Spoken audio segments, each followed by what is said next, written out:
Ayan mga kababayan, no? Papuntahan po ni Tatay Rani yung LED na hinarang ng mga pulis.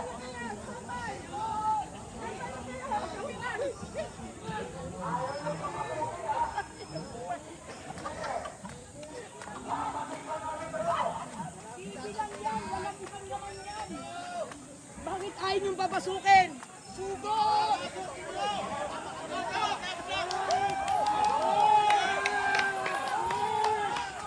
Ayan na, pinapasok na.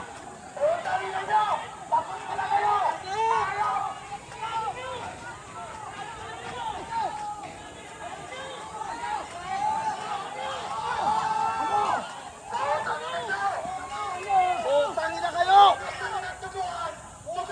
Sangambara! Tangina nyo!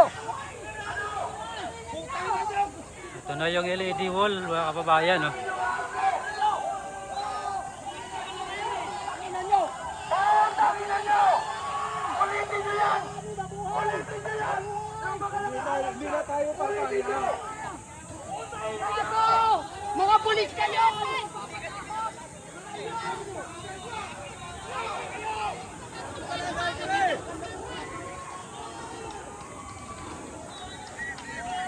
Ano mo yung live natin?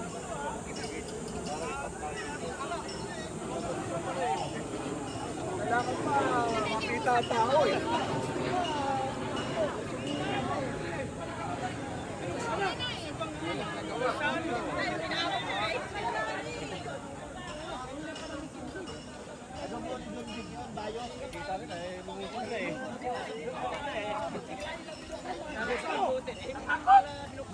Tayo! Binuksan! Mga pasok yan! Oo! Huwag nila tayo surukan! Dahil punong-puno na tayo! Correct!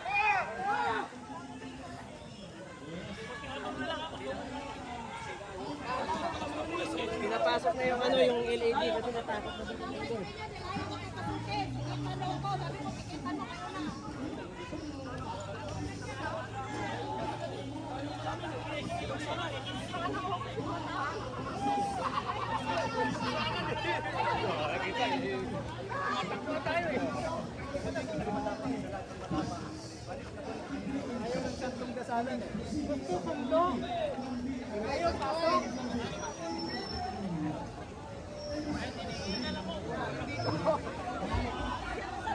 Kaya bang umabot?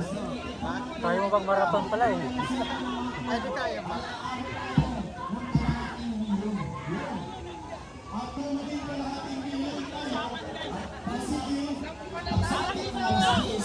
Ay maaabot tayo ng nasa 800,000. At ang 800,000 kung mangyayari yan ay magiging 800,000 and 1,500.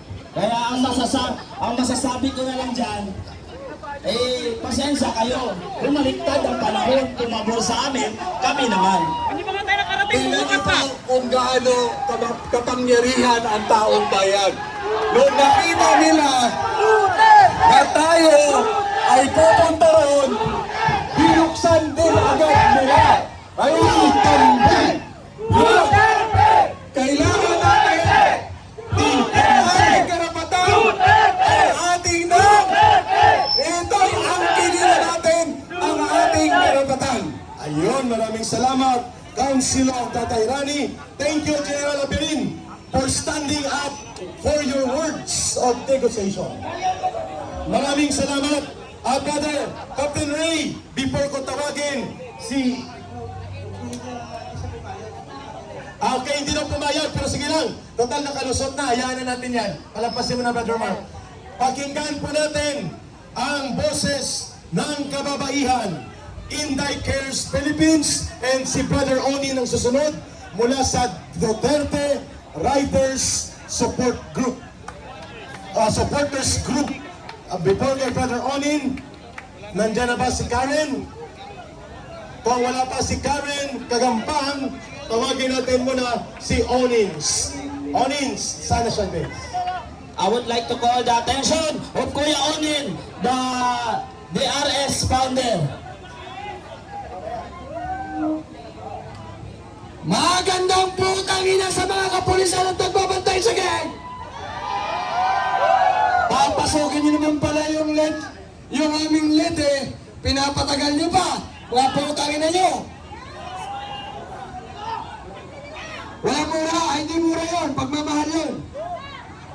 Avoid mo na ang... Anyway, yan po ay patikim pa lamang po. Kami po ay nung March 11 ay nandito na po natutulog gabi-gabi. Araw-araw. At tayo po ay mahinahon na nagkakaroon ng gentleman's agreement sa araw-araw at gabi-gabi natin programa.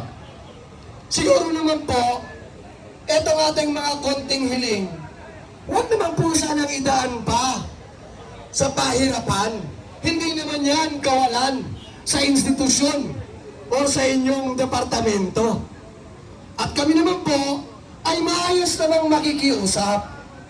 Ngunit, kung kayo po ay gusto ng patigasan, ay handa rin po kami magpatigasan!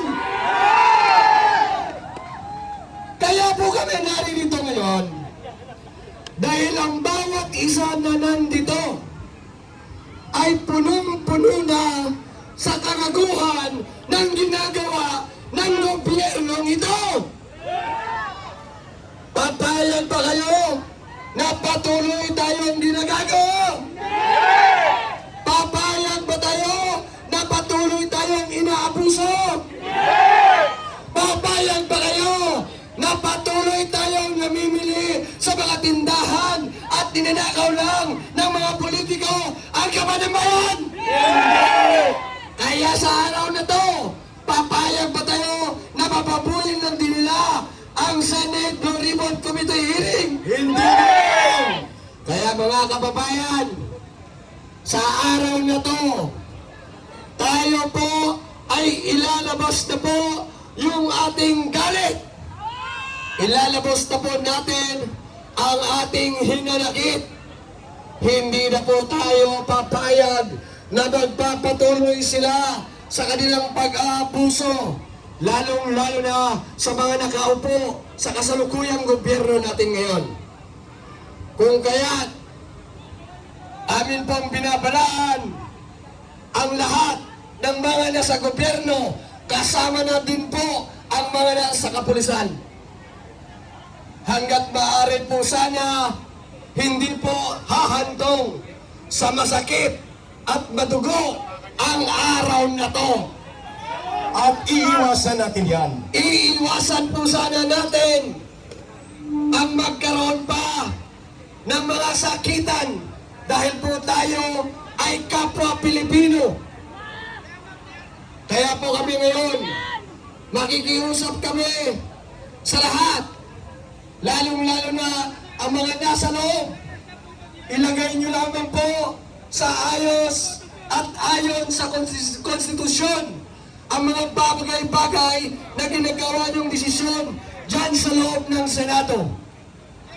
Dahil nagmamatiyag po kami, nanonood po kami, nagbabantay po kami, at alam po namin ang pinaggagawa niyong pambababoy sa ating konstitusyon.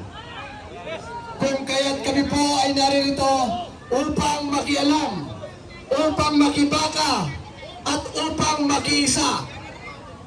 Kaninang umaga po, kasama po namin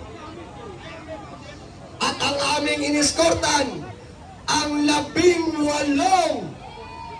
18 soldiers na naroon na ngayon sa loob. Mabuhay ang mga matatapang na former soldiers.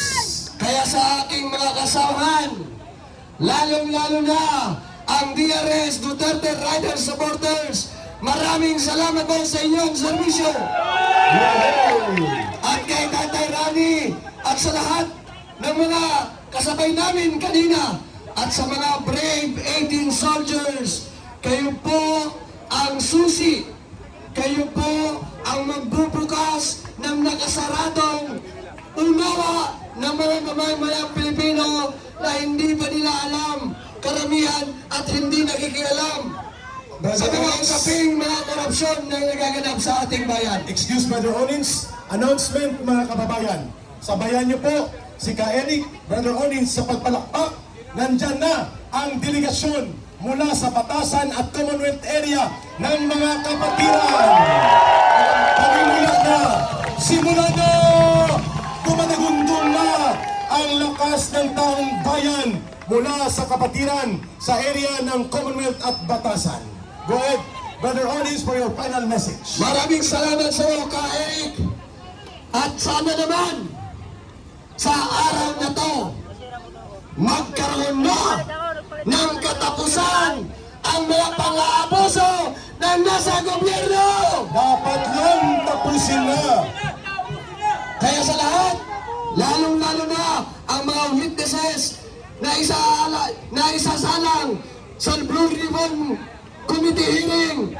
Mabuhay po kayo, nandito lang po kayo, kaagapay ninyo at susuporta sa inyo. At sa lahat po ng naririto, maraming salamat po sa pagdalo at sa mga parating pa lamang. Thank you for your support and your for coming over. At sa mga nag-iisip, huwag na kayong magdalawang isip pa. Pumunta na po kayo rito sa harap ng Senado at sabay-sabay natin ipaglaban ang kapakanan ng bawat mamamayan Pilipino.